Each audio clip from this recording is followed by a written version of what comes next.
Have you ever decided to get back into running after a break, maybe months, maybe even years, and you go all in, only to find yourself not loving it, feeling a mental load that wasn't there before, maybe also feeling sore, achy, or even injured a few weeks later? If that sounds familiar, you're absolutely not alone. And here's the thing I need you to hear from the start. This isn't a discipline problem. It's not a motivation problem. It's not even a fitness problem. It's your brain pushing your body faster than it's ready to go. Today, I'm going to break down why this happens, especially for women in their 40s and 50s who are returning to running, rebuilding their confidence and dealing with a brain that still remembers exactly who they used to be as a runner. We'll talk about how to break the stop-start cycle, how to rebuild momentum without burning out, and how 31-31 gives you structure without pressure. By the end of this episode, you'll have strategies to support your body, calm the push harder voice in your head, and step off the injury roller coaster for good. If you're new around here, hello, my name is Gillian or Coach G, and I'm your running mindset coach. I help runners of all levels, including middle and back of the pack runners, get out of their head, enjoy their runs again, and achieve their running goals with more ease, not more pressure. All right, let's dive in. One of the biggest reasons runners get stuck in the injury or burnout cycle is something I call the brain-body disconnect. Here's what happens. When you return to running, your brain remembers everything that you used to do. Your brain is like, great, we used to run half marathons, we used to run 5Ks without stopping, we used to run 6-minute kilometers, let's start there. Your brain remembers your identity, your confidence, your past fitness, how running used to feel easy or freeing or like your personal happy place. But your body is in a different chapter now, especially if you've been away from running for months or years. Even if you've been doing other cardio or lifting or walking, running asks your muscles, tendons and tissues to handle a very specific type of load. And after a long break, those systems simply aren't ready to jump straight back into your old identity. So you lace up, you head out, and almost immediately things feel heavier than they should. You get frustrated, you get sore, you start beating yourself up. You might stop running for a few days or a few weeks, motivation hits again, and you repeat the whole cycle. Sound familiar? There's also another version of this. You feel the early signs, tightness, niggles, fatigue, and you push right through them because your brain is so focused on getting back to that old level. You want the half marathon fitness now, not in 6 months' time. And your brain interprets discomfort as something to override instead of something to respond to. This is the disconnect. Your brain is pushing, your body is protecting, and they're not communicating. And especially for women in their 40s and 50s, there's a deeper emotional layer that often gets missed. When running used to be your escape, your joy, your identity, coming back to it and not feeling like your old self hits hard. Your brain starts stacking pressure. I used to be able to do this. I should be faster. I used to run half marathons easily. What's wrong with me? I need to lose weight, so I have to push harder. If I don't get back to who I was, what does that say about me? And then we add in perimenopause, just to make things extra spicy. Energy changes, recovery changes, sleep changes, stress tolerance changes. All of that impacts how your body responds to running. But your brain doesn't account for any of that. It just wants you to go back to the familiar version of you. This emotional weight is often heavier than the physical load. And this is the part that makes running feel not just hard, but heavy, pressurized, even joyless, like something you should do instead of something you want to do. If that resonates, you're not failing, you're human, and your brain is trying to protect your identity, not sabotage your running. I've been running for over a decade now, but before I became a running coach, I got injured a lot. I did not listen to my body at all. Those injuries often meant long breaks from running, and that long could be a week, and it certainly felt long.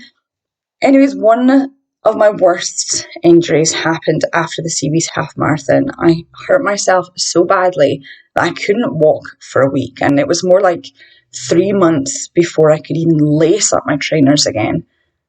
But despite that long recovery, I had this idea in my head that I could still jump straight back into running 5Ks with no run walk intervals, and of course, running my pre injury paces.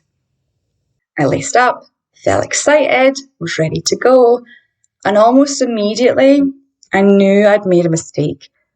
Everything ached, my breathing was really heavy, and I started freaking out about my pace. I pushed way harder than I should have.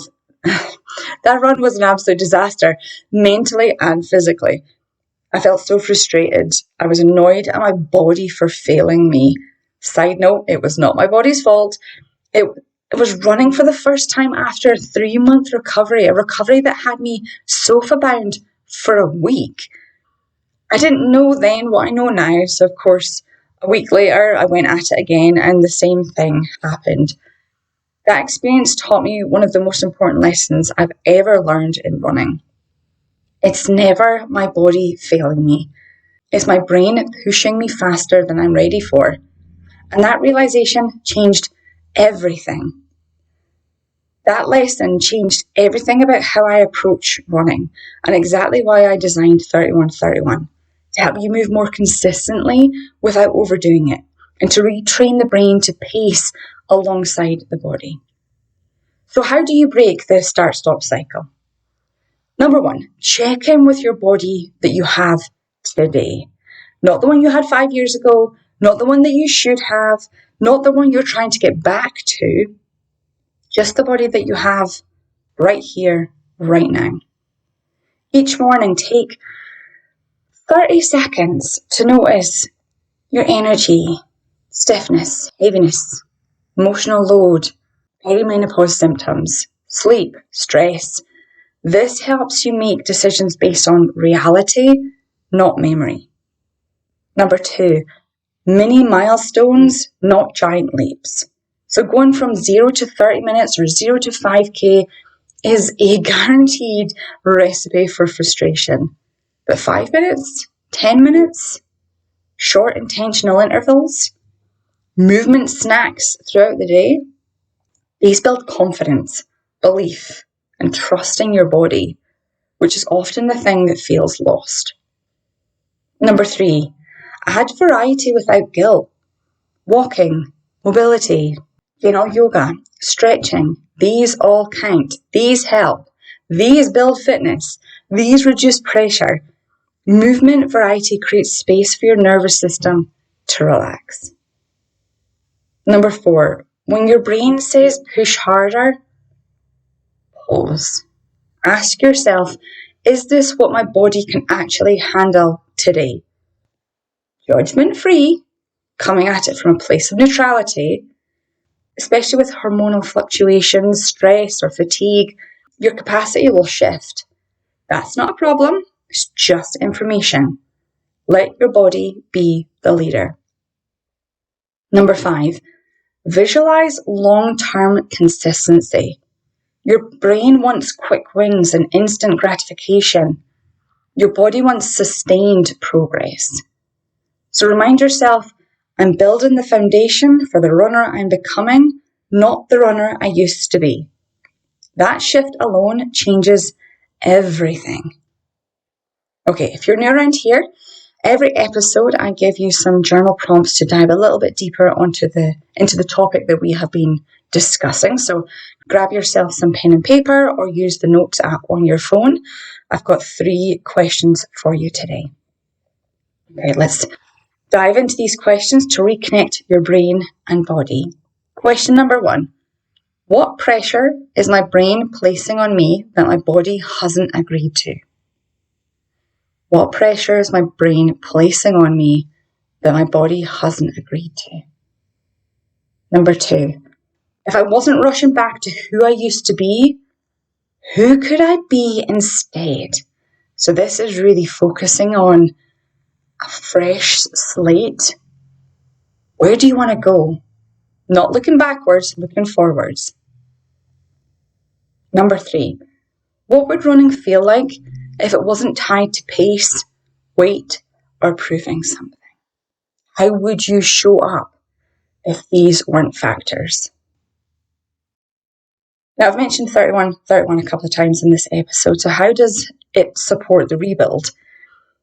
This is exactly why I designed 31-31. It gives your brain structure and your body compassion.